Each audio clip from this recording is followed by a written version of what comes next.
அளவற்ற அருளாளனும் நிகரற்ற அன்புடையவனுமாகிய அல்லாஹ்வின் பெயரால் ஓதுகிறேன்.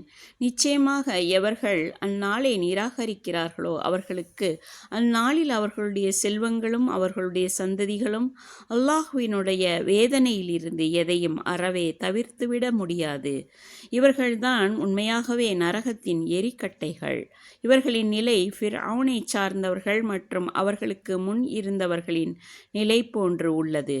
அவர்களும் நம் வசனங்களை பொய்யாக்கினார்கள். ஆதலால் அல்லாஹ் அவர்களின் இப்பாவங்களின் காரணமாக அவர்களை தண்டித்தான். அல்லாஹ் தண்டிப்பதில் மிக கடுமையானவன் ஆவான்.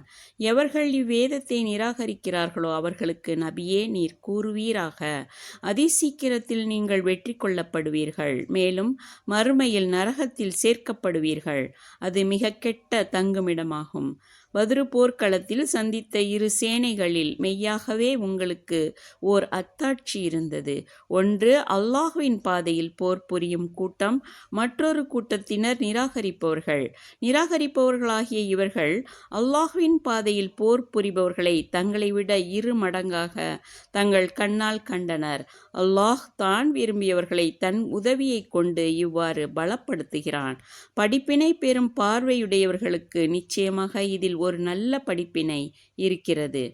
பெண்கள், ஆண் பிள்ளைகள், தங்கம், வெள்ளிகளின் பெரும் குவியல்கள், உயர்ந்த குதிரைகள், ஆடு, மாடு, ஒட்டகம் ஆகிய கால்நடைகள், பயிர் நிலங்கள் ஆகியவற்றை விரும்புவது மனிதர்களுக்கு அழகாக்கப்பட்டுள்ளது. எனினும் இவை அனைத்தும் நிலையற்ற இவ்வுலக வாழ்க்கையின் அற்ப இன்பங்களே.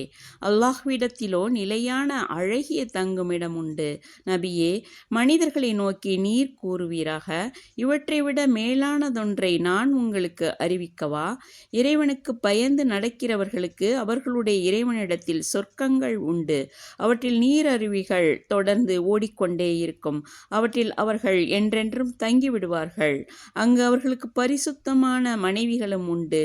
இன்னும் அல்லாஹ்வின் திருப்பொருத்தமும் கிடைக்கும். அல்லாஹ் தன் அடியார்களை உற்று நோக்குபவன் ஆவான். இவர்கள் தங்கள் இறைவனை நோக்கி, எங்கள் இறைவனே, நிச்சயமாக நாங்கள் உன்னை நம்பிக்கை கொள்கிறோம்.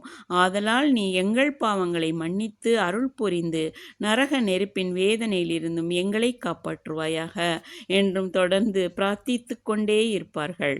அவர்கள் பொறுமையாளர்களாகவும் உண்மை பேசுகிறவர்களாகவும் இறைவனுக்கு முற்றிலும் வழிபட்டு நடப்பவர்களாகவும் தானம் செய்கிறவர்களாகவும் சகர் நேரங்களில் வைகறை பொழுதில் அல்லாஹ்விடம் மன்னிப்பு கோருகிறவர்களாகவும் இருக்கின்றனர்.